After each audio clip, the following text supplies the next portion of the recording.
Hello mga guys! For today's video, magluluto na naman nga ulit tayo. Magluluto nga po pala ako dyan ng pesto na pinagsamang carbonara. And magiging flavor niya rin pala is yung tuna. Ngayon ko lang to gagawin kaya tapusin niyo yung video. Mahilig din kasi ako magluto ng imbento. Yung hindi mo inaakalang masarap pala. So ayan, going back, nagpakulo na po ako ng tubig. Inilagay ko na din po yung pasta. And syempre, antayin lang natin siyang kumulo and maluto yung pasta. And syempre, habang hinihintay natin maluto yung pasta, hihiwain ko muna yung bawang sibuyas, panggisa. Yung ginamit ko nga po palang bawang is 3 cloves lang. And sa sibuyas naman, 1 buo yan. Yung medium size lang. And malapit na din po palang maluto yung pasta natin. Tips lang po, kung ayaw nyong labsak yung pasta nyo, huwag nyo ilo-low heat, laging high heat. And wag nyo din pong hihinaan hanggang sa matapos naka-high heat lang siya. Maganda yung kakalabasan niyan, promise. And pag alam nyo okay na yung pasta, ilagay nyo sa strainer and hugasan. Kasi meron niyang salt and oil. And makakatulong din po yan para mapatay natin yung init ng pasta. Para hindi malabsak. And syempre po, pagkatapos hugasan, naglayan din po pala ako sa pan ng butter. 1/4 nga lang pala yung butter na nilagay ko dyan. And hantayin lang natin matunaw yung butter ng onte. Huwag nyo din masyadong tutunawin kasi nga mangingitim yung butter. And pagkatapos nyan, lagyan natin yung bawang at sibuyas. Pinagsabay ko na din pala kasi ayokong masunog yung bawang. Hindi ko naman siya piprituhin, 'di ba? Ang gusto ko po kasi mangyari sa bawang and sibuyas, maging caramelize lang. And halu-haluin lang po natin para na din po maging pantay yung luto ng bawang and sibuyas. Sa mga oras na nga po pala niyan, sobrang takam na ako. Bawang and sibuyas pa lang yung niluluto, ha?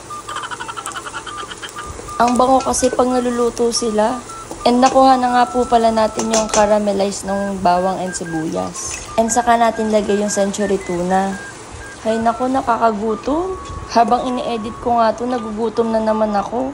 And pagkatapos niyan, halu-haluin lang natin and lagyan natin yung mga pampalasa. Nilagyan ko na din po pala ng magic sarap, paminta, and asukal. Siguro yung asin mamaya na lang pag nailagay ko na lahat yung mga ingredients. Baka kasi umalat.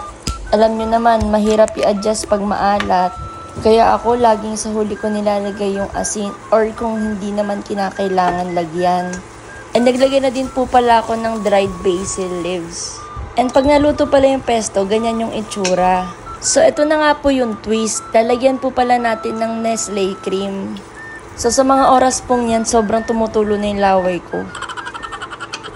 And dito na po tayo mag-a-adjust ng lasa. Tulad po nung sinabi ko sa inyo kanina, mas maigi nang sa huli mag-adjust kesa sa una.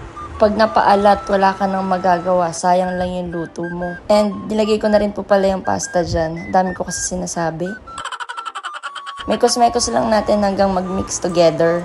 And syempre, ang hinihintay ng lahat, ang taste test. Nakikita nyo ba itsura? Diba sobrang rich? Parang pangmayaman na pagkain. Sana all.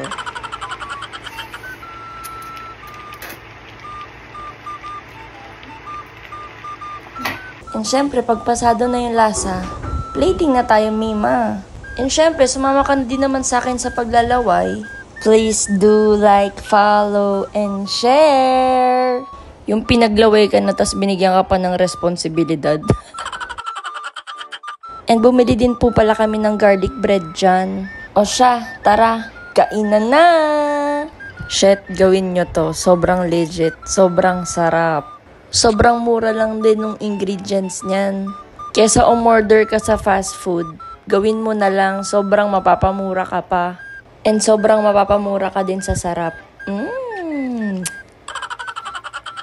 Opo, ganun nga po. Tama po yung narinig nyo. Mura lang po yan. Napamura ka na sa gastusin. Marami pa kayong makakakain. Tinalo pa nito yung mga mamahaling restaurant. Sinasabi ko sa'yo, gawin mo na. Huwag kang maglaway. Pero kasi this oras na ng gabi, magpansit canton ka na lang muna. Bukas ka na maglaway. Comment down below, sasabihin ko kung magkano, sobrang mura lang. And syempre yung garlic bread, in-order lang namin yan. Hindi kami marunong gumawa ng ganyan. Next time, tatry ko, re-research ko, promise, gagawin natin yan. O siya, kunin mo na yung pansit canton mo at kumain na tayo. Sabayan mo ko kaysa naglalaway ka dyan. Sige na, isalang mo na yung pansit canton mo at hihintayin kita. Sira talaga diet dito. And syempre, sa may mga mabubuting puso dyan, baka naman, do like, follow, and share. So hanggang dito na lang po ang paglalaway natin. Salamat sa panonood!